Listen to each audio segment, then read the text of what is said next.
이제 사울 두 번째 시리즈입니다.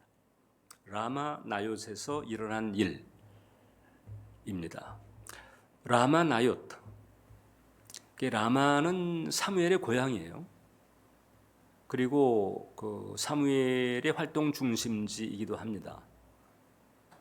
나중에 이제 사무엘이 사사직에서 은퇴한 뒤에, 즉 이제 왕정 제도가 시작이 됐고 사사직에서 은퇴한 뒤에 이 고향 땅에 내려가서 작은 공동체를 세웁니다.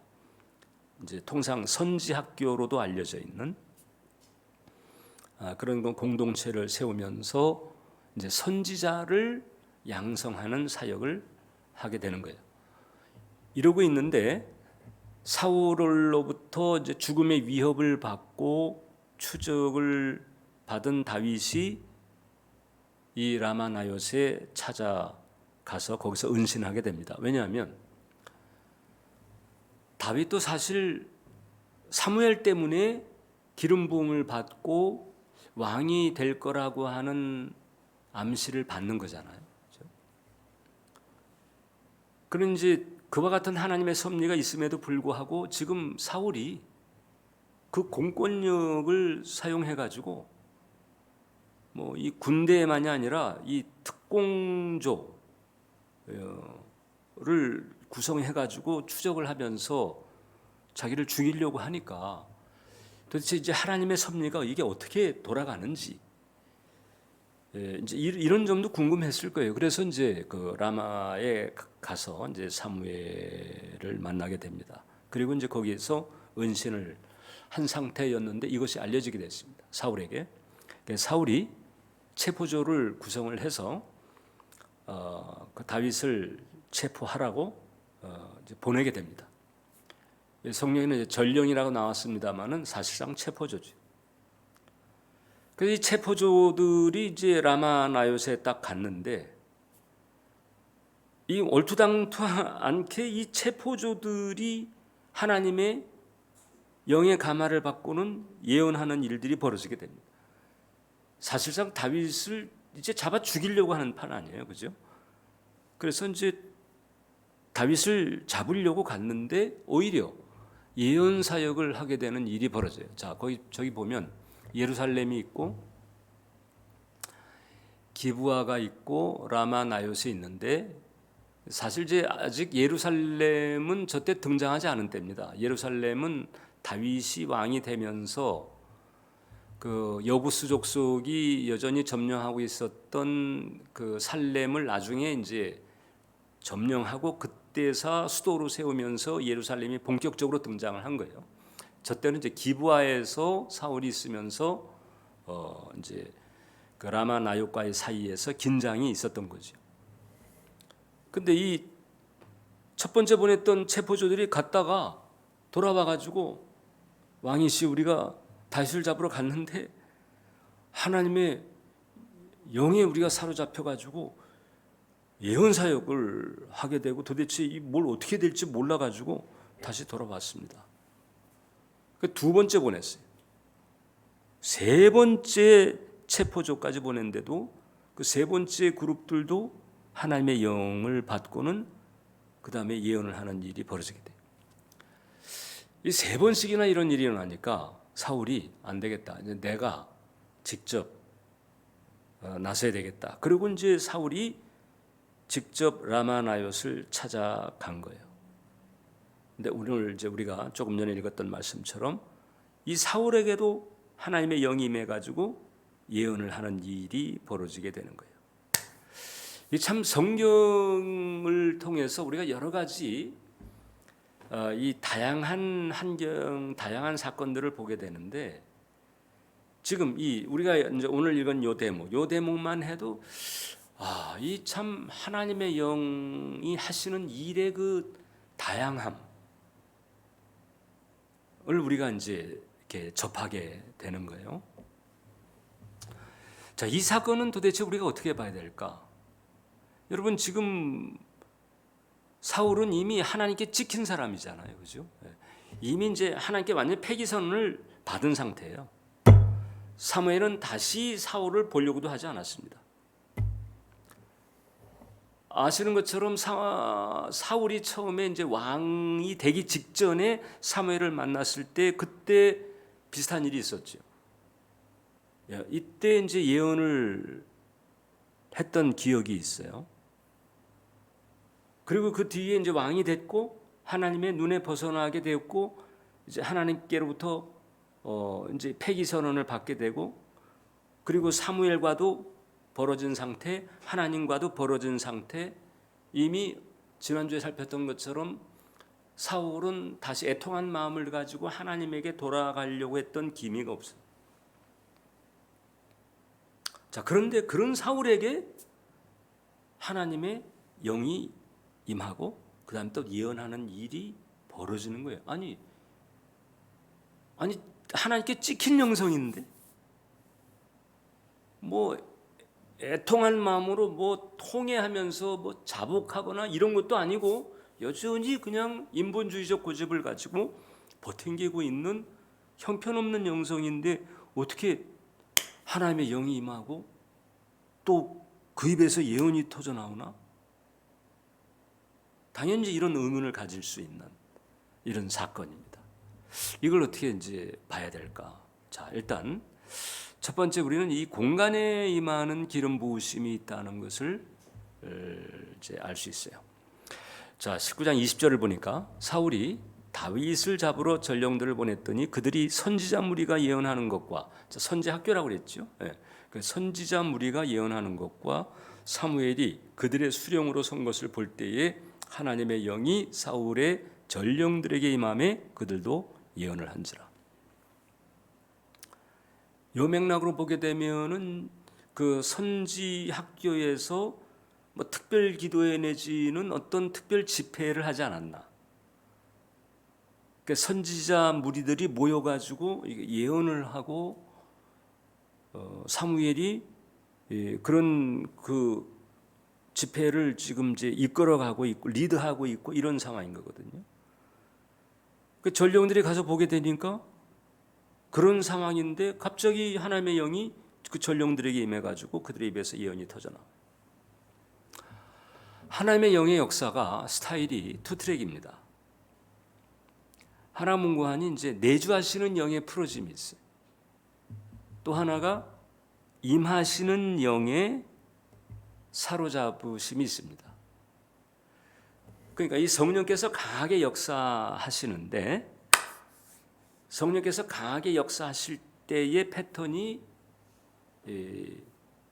두 가지 패턴이라고 하는 거죠. 가장 이제 이상적인 상태는 뭔가 내주하시는 영의 풀어짐입니다. 마치 베드로가 나면서 앉은 맹이 낸 사람의 손을 붙잡고 내게 있는 것으로 내게 주노니 할 때 내게 있는 것, 이것은 베드로의 영에 내주하신 그 성령께서 생수의 강처럼 베드로의 혼과 몸을 통해서 쫙 이렇게 풀려나오는 이런 역사인 거거든요. 이 내주하시는 영의 풀어짐. 이제 우리가 이제 구해야 되는 것이 바로 이거죠. 우리 안에 계시는 성령께서 거침없이 생수의 강처럼 나타나시는 은총. 그런데 지금 이제 이 상황은요. 지금 이 전령도 그렇고 사울도 그렇고 하나님의 영이 떠났다고 그랬잖아요. 이미 하나님의 영이 떠난 상태예요. 사울은. 그러면 이제 이게 내주하는 상태가 아니거든요. 이것은 뭔가 하니 이제 임하시는 성령께서 임하신 거예요. 그러니까 영성 자체는 지금 하나님하고 지금 끊어진 상태이지만 그러나 그런 영혼을 가지고 있는 사람에게 성령께서 임하시면서 사로잡아 가지고 그래서 그 입을 통해서 예언이 풀어지도록 하시는 이런 경우가 있다는 거죠. 지금 이제 이 상황은 우리가 이제 그렇게 볼 수 있어요. 내주하시는 영의 풀어짐이 있고 임하시는 영의 사로잡음이라고 하는 케이스인 거죠. 내주하시는 영의 풀어짐이 가장 이상적이라고 하는 것은 이제 그 성령님과의 관계가 좋은 상태인 거잖아요. 이제 구약 시대의 성령의 역사와 신약 시대의 성령의 역사는 질적으로 차원이 달라요. 구약 시대 때에는 우리가 이미 사울에서 본 것처럼 성령께서 임하셨어도 당신 마음에 안 들면, 그러니까 당신이 거하실 만한 조건이 안 되면은 떠나시기도 했어요.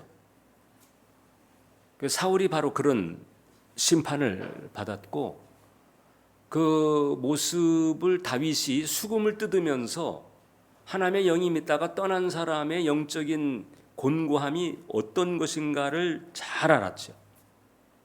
그 나중에 이제 다윗이 밧세바와의 치정 사건 이후에 하나님 앞에 회개하면서 주의 성령이 떠나지 않게 해달라고 사정을 하잖아요.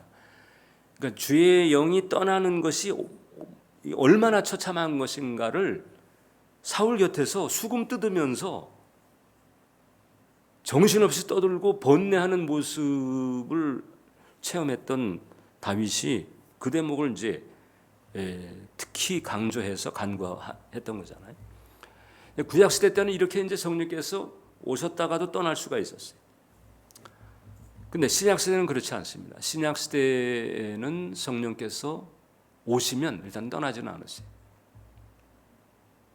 아이고 그럼 잘 됐네. 뭐 내가 뭘 해도 안 떠나시니 이렇게 이제 마음 놨다간 큰일입니다. 안 떠나시는 대신 이제 매를 들죠. 구약 시대 때는 버렸어요. 근데 이젠 버리진 않아. 근데 이제 바로 잡을 생각으로 이제 매를 드시는 거예요. 그럼 떠나지는 않으시죠. 자, 그런 것을 우리가 이제 염두에 두면서 이제 이 비슷한 현상, 그러니까 지금 이 사울이나 전령하고는 조금 이제 결이 다르지만 집회를 인도하다 보면 집회에 이제 성령의 임재가 강할 때가 있어요. 강하다 보면 그 이제 성령의 그 임재 가운데에 지금 이제 물론 그 집회에 참가한 사람들 안에 성령께서 내주하시는 경우가 대부분이겠지만, 이래서 이제 은사적인 열림이 없었던 사람도 성령 임재가 강한 집회 안에서는 이렇게 마치 임하시는 성령의 사로잡음 같은 은사 현상이 나타나는 경우가 덜어 있다. 그래서 성령 임재가 강력한 집회를 참여하고 왔는데 예언이 나오는 경우가 있어요. 그러니까 그게 이제 뭐 사람마다 이제 이렇게 그 강도가 다를 수 있겠지만은 그런 경우가 이제 혹간이 있어요. 그러면 이제 둘 중에 하나겠죠. 정말 이 사람에게 그 예언 사역의 길이 열리든지, 또 하나는 뭔가 하니 지금 전령이라든가 뭐 이런 경우인 것처럼 그 공간에 임하신 성령의 임재 덕분에 그 임하시는 성령의 사로잡음에 의해서 일시적으로 나타나는 경우들이 좀 있어요. 뭐 저도 여러 번 체험했습니다. 뭐 여러분 가운데는 저하고 집회 함께 하면서 이제 간사로서 활동하셨던 분들도 계시기 때문에 이제 체험을 다 해봤으리 생각합니다만, 그 성령의 강권하심 때문에 이제 예언이 나오는 거죠. 그래서 전에는 그런 게 없었는데 집회를 다녀하다 보니까 누군가를 딱 붙잡고 기도하다 보면 자기도 생각지 않았던 이제 기도가 이렇게 터져 나오고 풀어져 나오고 이런 경우가 있는 거거든요. 자, 다시 말하지만 이제 두 가지 가능성이 있는 거예요. 하나는 진짜 예언의 은사가 열린 가능성이 있고, 또 하나는 지금 이제 일시적인 이런 전령들에게서 볼 수 있는 것처럼 임하시는 성령에 의한 일시적인 현상일 수 있다. 그래서 보통 이제 우리가 예언 사역을 할 때에 그 예언 사역의 레벨이 기본이 세 가지가 있어요. 뭔가 하니 지금 이렇게 집회에 참여했다가 일시적으로 나타나는 예언적인 감각, 이건 오래 가지 않아요. 근데 오래 가게 할 수도 있기는 하지만, 근데 이건 대체적으로 오래 가지는 않습니다. 그 집회 다녀오고 뭐 한 주 지나고 두 주 지나고 그러다 보게 되면 지난주에는 누군가 이렇게 딱 붙잡고 기도하면은 뭐가 이렇게 막 불쑥 치솟아오르듯이 막 어떤 그 내용들이 터져 나오고 이렇게 됐는데 이제 한 주간 지나고 한 주간 지날수록 이제 그게 이제 사라지게 되는 거죠. 그건 이제 예언의 감각이에요. 예언의 감각에서 이것을 또 조금 더 이것을 감사한 마음으로 붙잡고 더 기도하면서 영의 길을 터 나갈 때에 그때 이제 예언의 은사로서의 길이 열리는 경우가 있어요. 그리고 이제 가장 강력한 경우는 이제 선지자 수준의 기름 부으심. 그래서 통상 이제 우리 신약적으로 봤을 때는 이제 예언의 그 은사가 있고 예언의 감각이 있다. 근데 지금 이 전령들은 예언의 감각 수준이었다고 보면 돼요. 사도 바울도 마찬가지죠. 일단 성령의 내주하심이 없는 상태니까.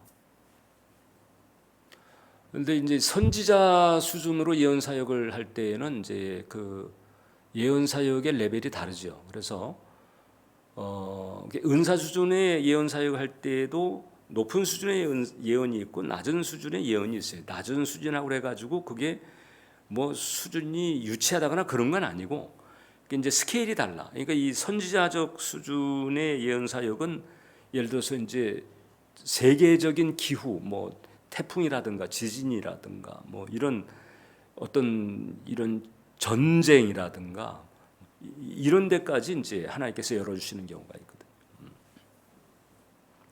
그런 구분들이 있을 수 있는데 지금 이네들에게 나타난 것은 이제 일시적이다. 일시적이지만은 그러나 사인 역할을 하는 거예요. 어떤 사인 역할을 할까? 제가 봤을 때는 일단 이것은 지금 라마나요스의 공동체를 보호하는 역할을 하는 거죠. 성령께서 역사하시면서 지금 물리적 공권력을 사용하려고 하는 사람 체포조를 무력화시킨 거거든요. 마태복음 16장 18절에 예수님께서 교회에 대해서 하신 말씀이거든요. 또 내가 내게 이르노니 너는 베드로라 내가 이 반석 위에 내 교회를 세우리니 음부의 권세가 이기지 못하리라. 음부의 권세가 교회를 이기지 못하는 거예요. 음부의 권세로 교회를 이기지 못하게 하는 하나님의 보호하시는 역사는 다양한데 지금 이 대목에서는 성령께서 하나님의 영이 그 체포조를 그냥 사로잡아 가지고 그냥 사실상 무력화시킨 거예요. 만약에 이제 이런 상황이 없다고 쳐봐요, 여러분. 어떤 일이 벌어지겠어요? 체포조가 이제 와가지고 다윗을 내놓으라. 사무엘이 곤란하다. 어명이요. 곤란한데 어명을 어긴다면 그러면 이제 반역으로 처리할 수밖에. 상황이 되게 험악해질 수 있는 거예요. 그런데 그 체포조 자체를 그냥 성령께서 탁 사로잡아가지고 예언이 터져 나오기.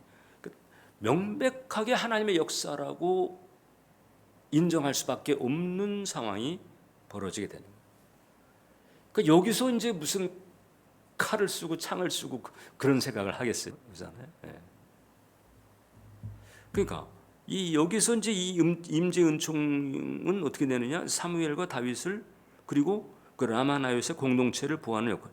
왜냐하면 지금 다윗을 역적으로 보고 사울은 죽이려고 하는데 그 역적을 은신시켜 주었으면은 거기도 이제 방조한 죄가 있잖아요. 다 이제 보호를 하는 거죠.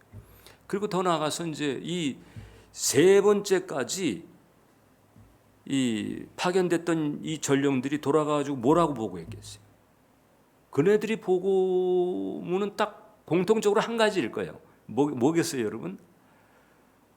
다윗은 하나님이 지키는 사람이구나. 이거지. 이 얘기밖에 더 무슨 보고사항이 있겠어요? 하나님이 지키는 사람이구나. 그렇게 되면 이 세 번째 이렇게 되면 사울이 여기서 하나님이 누구 편을 드는가를 분명히 알고 이제 거기서 딱 꿇어야 되죠. 이 사인이죠. 이게 이제 이 사인이 양면성이 있는데 한쪽으로는 라마나요스의 공동체를 지키는 사인인 것이고 또 한쪽으로는 돌아오라는 사인이 누구에게? 사울에게.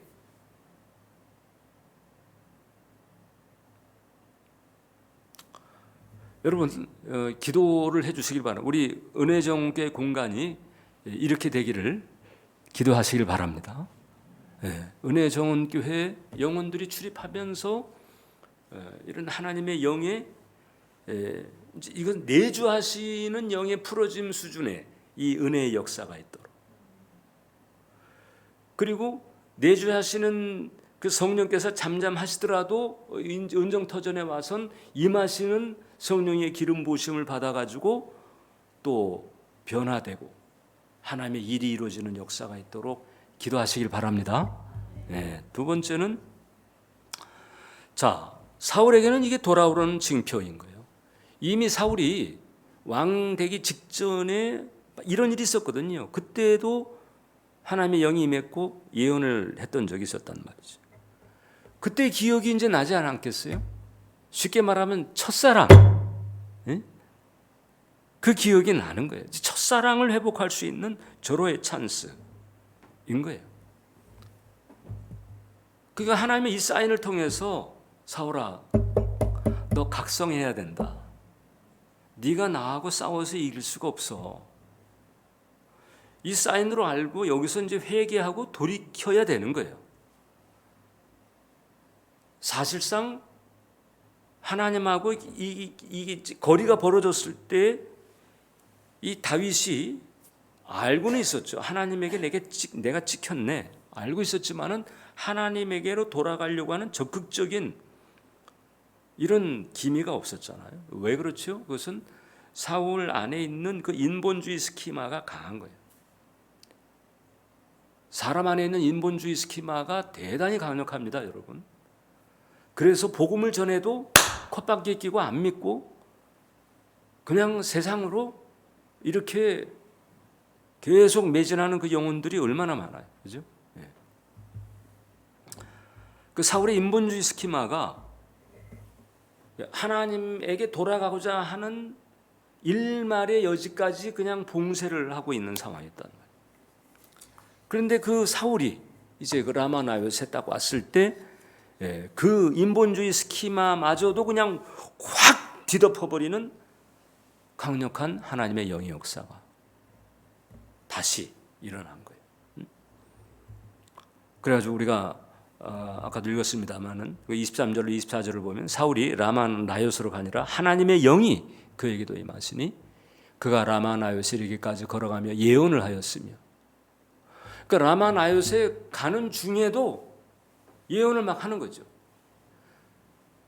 그리고 그 다음에 라마나요스에 도착해가지고는 그다음 아예 옷을 벗고 사무엘 앞에서 예언을 했는데 하루 밤낮을 벗은 몸으로 누워가지고 끙끙하면서 이렇게 있었다는 거잖아요. 사실 지금 다윗을 잡으러 왔는데 여러분 지금 이 형국을 보세요. 누가 잡힌 거예요 지금? 실제로 잡힌 사람이 누구예요? 사울이죠. 사울이. 오히려 잡힌 상태가 돼버리고 말았어요. 심지어는 옷을 벗었다고 그랬거든요. 왕이 입었던 옷이니까 왕복이죠. 이 왕의 옷을 벗었다. 여러분 보통 우리가 이제 이 사회생활, 특히 이제 군대에서 많이 그런 얘기 하잖아요. 별 달고 있는데 저 옷 벗겨 하긴 뭐예요? 전역시키라는 거잖아요. 계급장 뛰어내라는 거예요. 옷을 벗는다, 그만두는 거죠. 옷을 벗는다, 권리를 내려놓아야 되는 거예요. 옷을 벗었다, 왕복을 벗었다는 것인데, 그 이제 어떻게 보면 하나님께서 옷을 벗겨버린 것이죠.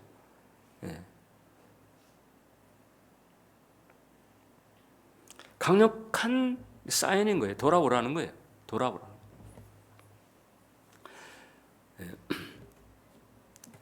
돌아오라고 하는 건데 이걸 이게 저주로 하는 게 아니고 은사로 붙드시는 거. 예를 들어서 병으로 칠 수도 있잖아요, 그죠? 병이라고 사건, 사고 이런 걸로 하나님께서 칠 수도 있어요. 그런데 그러지 않고 은사로 붙잡으시는 거예요. 은혜인 거지. 이 공교롭게도 똑같은 이름을 가진 또 하나의 사람이 이보다 훨씬 후대에 이런 이제 은혜에 사로잡히는 경우가 있어요. 누굴까요? 바울이죠. 바울의 이름이 사울일 적에 다메섹 도상에 가다가, 그것도 교인 잡아가지고 핍박하려고, 교회 무너뜨리고 교인 잡아 핍박하려고 가다가 강력한 임재를 체험하면서 이제 뒤집어지잖아요. 벼락을 쳐가지고 그냥 끝장내게 한 게 아니고 성령의 강력한 임재로 붙들어가지고 뒤집어서 이제 하나님을 위한 사도가 되게끔 이렇게 했잖아요. 이게 이제 사인, 아주 강력한 사인인 거죠. 그 사울은 뒤에 사울, 이 후배 사울은 그런 강력한 임재 체험을 통해 가지고 완전히 뒤집어졌어요. 깊이 회개하고 완전히 뒤집어졌어요. 그럼 선배 사울도 사실 그랬어야 되는데 이 선배 사울은 그게 안 됐던 거예요. 하나님께서는 지금도 이렇게 역사하신다. 특히 이제 우리가 성령의 임재를 체험을 할 때에는 그 사인인 건 내가 있다. 하나님은 살아 있어. 뭐 이거죠.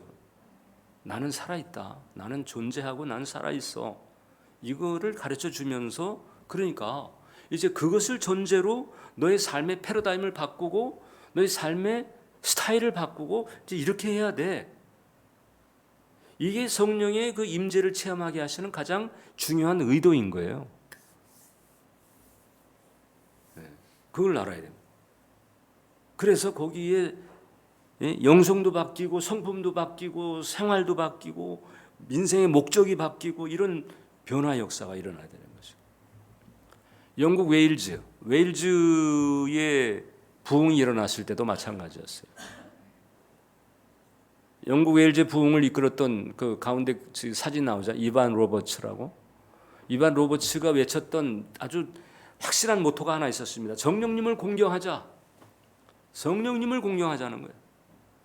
그리고 회개를 촉구했습니다. 성령께서 강력하게 임하면서 그때 이 웨일즈에 탄광이 많았는데 그 석탄 캐는 광부들이, 사실 광부는 인생 막장이라고 그러잖아요.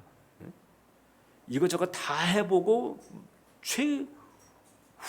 최악의 상태에서 최후로 가는 데가 그 갱도라고 하는 건데, 그 험한 욕설, 폭력 뭐 이런 걸로 살던 사람인데 성령께서 임해버리니까 새 사람이 돼버리는데, 이게 욕설 같은 거, 이게 다 사라져 버리는 거예요. 경찰서에 유치장이 텅텅 비고, 또 영국에 헤브리디스라고 하는 지역이 있는데 여기도 크게 부흥이 일어나가지고 성령께서 임하니까 술 마시던 사람들이 술을 끊고 술집을 안 가니까 술집이 망하고, 이런 역사들이 이제 벌어지는 거예요. 성령의 강력한 임재. 여러분, 우리 은혜 정원교회 이런 은총이 충만하기를 기도하시길 바랍니다. 이 터전에 출입하는 영혼들에게 그와 같은 은혜가 깊고 강력하게 임하도록. 사인인 거예요. 사인. 사울에게 그 사인을 여전히 주시고 있는 하나님의 긍휼을 볼 수가 있는 거예요. 그리고 세 번째, 우리가 이제 이 현상을 봤을 때 우리가 한 가지 또 새게 될 것이 바로 하나님께 순종해야 된다는 거예요. 고린도전서 14장 3절을 보면, 자, 그러나 예언하는 자는 사람에게 말하여 덕을 세우며 권면하며 위로하는 것이요.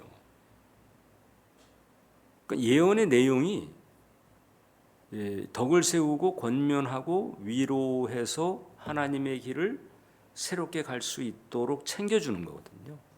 그래서 예언이라고 하는 것은 기록된 말씀을 놓고 그 기록된 말씀에 이게 퍼스널 어플리케이션, 이 기록된 말씀은 모든 그리스도인들이 이게 들어야 되는 영적인 원리잖아요. 이 영적인 원리가 이제 각자에게 어떻게 적용되는가를 놓고 성령께서 예언을 통해서 각자에게 풀어주신다. 그래서 퍼스널 어플리케이션으로 보거든요. 근데 이 예언은 왜 주어지는가 하니 기록된 말씀을 줬는데 안 지키니까. 기록된 말씀을 줬는데 안 지키니까 그 불순종에 따른 대가 치름이 있는 거잖아요. 혹은 또 불순종으로 인한 대가 치름의 기미가 보이거나 이럴 때 하나님께서 예언을 통해 가지고 그 각자의 영적인 상태에 딱 맞춤 애프터 서비스인 거예요. 이렇게 하면 안 된다. 이렇게 해야 된다. 이거죠. 하나님과의 관계가 바로 되지 않고 있을 때 그 관계를 바로 잡기 위해서 성령을 통해서 그 각자의 특정한 상황을 고려한 하나님의 마음을 대언하는 거잖아. 이게 예언이거든요. 예언. 예언 자체는 여러분 일단 기록된 말씀이 안 지켜지기 때문에 주어지는 AS의 기능이 크다. 자, 여러분 생각해 보세요. 그 전령이나 사무엘이 예언을 했어요. 하나님의 영에 의해서 예언을 했다. 그럼 그 예언의 내용이 뭐겠어요? 예언의 내용이 뭐겠냐고. 이런 거겠어요? 뭐 사울에게 임한 예언의 너 다윗 내가 널 발기발기 그냥 막 찢어 죽이고 말 거야. 이런 거겠냐고. 예? 그럴 수가 없잖아요. 그죠? 하나님의 영이 예언하게 되면 그건 하나님의 뜻, 이게 이제 풀어지게 되는 거죠.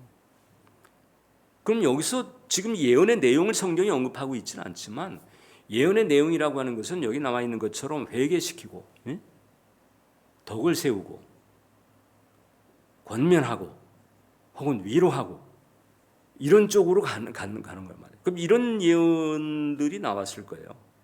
전령이나 사울의 입에서. 그럼 이게 나왔으면 어떻게 해야 돼? 그럼 이제 순종해야 되는 거지. 순종. 예언에 대해서는 순종이 기본이에요. 근데 제가 뭐 직간접적으로 이제 제가 직접적으로 경험한 것 이외에도 수많은 간접 사례들이 있잖아요. 책을 통해서도 그렇고 뭐 여러 가지 어떤 미디어 과정을 통해 가지고 이 접한 어떤 경험을 바탕으로 봤을 때 거의 대부분의 사람들이 예언을 어느 정도로 간주하는가? 참조사항 정도로 간주해요. 참조사항 정도. 이건 내가 떨어지면 이건 내가 순종해야 돼. 이런 마음을 가진 사람을 찾기가 쉽지가 않아요. 아예 없었다는 건 아니고요. 그런 사람이 아주 극히 소수예요. 거의 대부분은요. 참조사항 정도로. 네, 참조사항. 그래서 참조하면서 그 다음에 그냥 형편을 봐가지고 그 다음에 내가 알아서 해나가는 거예요. 이게 이제 주님한테는 굉장히 서운한 대목입니다. 마치 오히려 말이죠.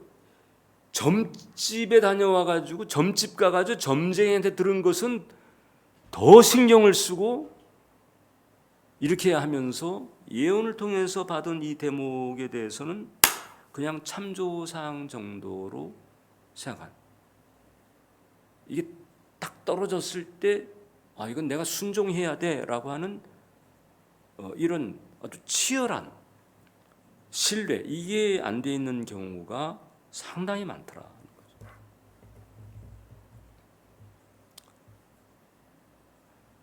목사님, 그게 정말 하나님께서 주신 예언인지 그 잘 몰라서요. 이제 이럴 수 있겠죠. 그러면은 그 부분은 확인을 해야 되는 거예요. 그 부분은 확인을 해야 돼. 그리고 그런 확신이 없으면은 그러면 즉 이게 딱 떨어졌을 때 이게 하나님의 말씀일 것이다. 그러면은 어떤 말씀이 내가 순종해야지 이런 마음이 안 되면은 그럼 예언 뭐 받질 않든지 이렇게 돼야 돼. 근데 만약에 이게 이제 예언이 주어졌고 그다음에 이제 확인 과정을 거쳐서 뭐 기도원의 양털 뭉치처럼 확인 과정을 거쳐 가지고 이게 하나님이 성령을 통해서 주신 그 대언이라 이게 이렇게 딱 됐으면 그 다음에는 순종해야 되는 거죠. 사울이 왜 망했어요, 여러분? 사울이 왜 망했냐고? 순종하지 않아서 망했잖아. 기록된 말씀이 됐든지 기록된 말씀에 대한 어플리케이션이 됐든지 일단 하나님께서 주신 거라면 그러면 순종을 해야지. 이게 이 바탕이 안 돼 있기 때문에 사실상 예언을 받아도 그 믿음으로 합하는 게 아니거든요. 그러니까 예언을 받아도 그게 유익이 없고 세미한 음성도 참조사항 정도로 하는 거예요. 왜냐하면 그 영과 혼의 영역에서 아주 미세하게 탁 떨어지는 탁 열려진 그 내용들인데 이 내용들을 참조사항 정도로 하는 거예요. 잘 분별해야 돼요, 여러분. 은정에 계신 분들은 그거 조심해야 됩니다. 그래서 세미한 음성 듣기가 쉽지가 않은 부분. 바로 이제 거기에 있는 경우도 많아요. 기록된 말씀이 됐든 예언이 됐든 세미한 음성이 됐든 그게 하나님께로부터 온 것이라면 무조건 난 이건 순종해야 된다. 이 대목이 확실하게 서 있어야 돼요. 순종이라고 하는 것은 어떤 기능이 있는가 하니 하나님을 하나님으로 예우해 드리는 강력한 표식인 거죠. 이걸 가볍게 생각하면 안 된다. 그러니까 이게 기도 받는 것도 주의를 해야 되고 받았으면은 이걸 잘 확인을 해가지고 정말 이건 내가 지키고 따라야 되는 것인지 그런 부분들을 잘 우리가 하나님 앞에서 덕스럽게 챙길 수 있어야 된다. 참조사항 정도로 그렇게 하면 안 돼. 사실상 기록된 말씀조차도 참조사항 정도로 생각하는 신자들은 적지가 않아요, 솔직히.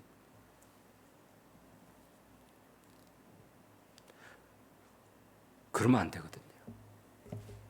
그러면 안 되거든요. 다윗이 사울하고 다른 점은 바로 그거예요. 사울은 참조사항 정도, 하나님이 그렇게 말씀하셨다고? 알았어. 그런데 내 구민하고는 좀 안 맞는데 이제 이렇게 현실이 좀 이게 그게 아닌데 뭐 이렇게 되는 거잖아요. 다윗은 이제 나중에 다윗 우리가 다루겠지만은 다윗은요 사울을 죽일 수 있는 기회가 2번 그에게 주어졌어요. 그냥 눈 감고 위에서 아래로 그냥 푹 내려 찍어도 그냥 한 방이면 끝날 수 있는 그런 상황인데 사울을 안 죽여요. 왜냐하면 하나님의 기름 부으신 자를 내가 손댈 수가 없다. 자기를 죽이려고 하는 사람이고 자기 목숨이 걸려 있는데도 하나님 말씀에 그냥 순종하는 하나님의 이치에 순종하는 거예요. 이게 다윗하고 사울하고 차이인 겁니다. 그러니 예언이나 세미한 음성, 기록된 말씀도 참조사항 정도로 이렇게 간주를 해버리니 예언이라든가 세미한 음성은 뭐 그래서 하나님 마음 아프게 하는 경우가 상당히 많다. 우리는 그러지 말자. 동의하시면 아멘 한번 해보세요. 우리는 그러지 말자. 기도하겠습니다. 살아계신 주님, 사울을 통해서 사울에게 있었던 참 이상한 현상을 통해서 이렇듯 은사로 사인을 주시며 우리를 부르시는 또 우리의 걸음을 간수하시는 하나님의 손길을 봅니다. 우리가 기록된 말씀이 됐든지 예언이 됐든지 세미한 음성이 됐든지 이걸 참조 사항 정도로 이렇게 간주하는 어리석음을 범하지 않도록 우리의 걸음, 우리의 영혼을 지켜 주옵소서. 예수님 이름으로 기도합니다. 아멘. 자.